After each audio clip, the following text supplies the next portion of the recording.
Di sebuah desa kecil yang damai, tepat di tepi hutan yang lebat dan misterius, tinggallah seekor kucing bernama Piko. Ia bukan kucing biasa. Piko hidup bebas, berkeliling desa, menolong siapa saja yang membutuhkan. Piko cerdas, gesit, dan terkenal karena keberaniannya. Suatu hari, salah satu sahabat terbaik Piko adalah seekor kura-kura bernama Tura. Tura tinggal di sebuah pondok kecil dari bambu, tidak jauh dari sungai kecil yang mengalir dari dalam hutan.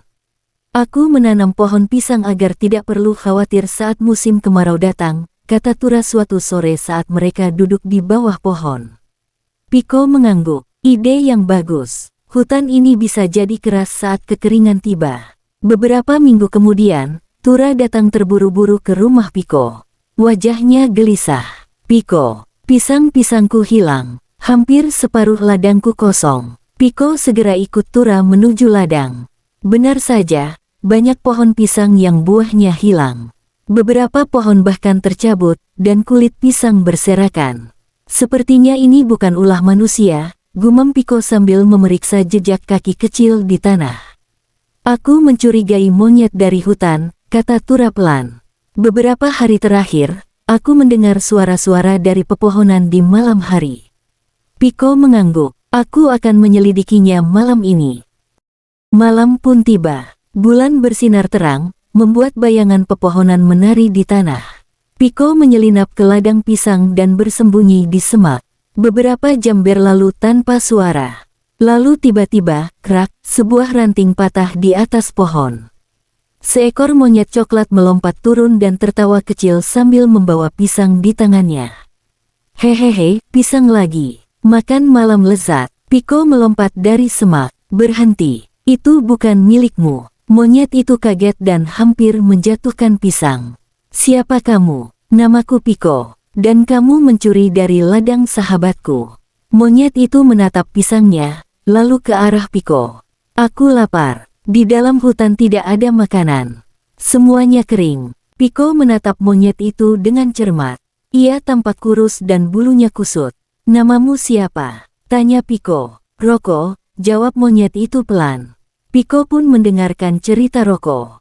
Ternyata, kelompok Roko pindah lebih dalam ke hutan untuk mencari air, tetapi Roko tertinggal. Kini ia sendirian dan kelaparan. Kalau begitu, mengapa tidak kau minta tolong? Kenapa mencuri? Tanya Piko. Aku malu, dan aku takut diusir. Piko tersenyum lembut. Kau bisa membantu menanam pisang. Kita bisa berbagi, asal kau tidak mencuri. Keesokan harinya, Piko memperkenalkan Roko kepada Tura. Awalnya Tura waspada, tetapi setelah mendengar kisah Roko, ia melunak. Semua bisa berubah jika punya niat baik, kata Tura bijak. Mereka mulai bekerja bersama. Roko sangat cekatan memanjat dan membantu menanam bibit pisang di tempat-tempat yang sulit dijangkau. Ia juga menjaga ladang dari hewan liar yang ingin merusak tanaman. Minggu demi minggu berlalu, ladang pisang tumbuh subur. Tura kembali tersenyum, dan Roko tidak lagi sendirian. Bahkan, hewan-hewan lain dari hutan mulai datang membantu, burung-burung membawa biji, landak membersihkan gulma, dan kelinci menjaga area ladang saat malam. Musim kemarau pun tiba, tapi ladang pisang tetap hijau dan penuh buah. Tura punya cukup makanan, dan Roko punya rumah baru. Piko melihat semua dari kejauhan dan tersenyum. Dulu aku pikir masalah hanya bisa diselesaikan dengan kekuatan, kata Piko pada dirinya sendiri. Tapi ternyata, kadang kita hanya perlu mendengarkan.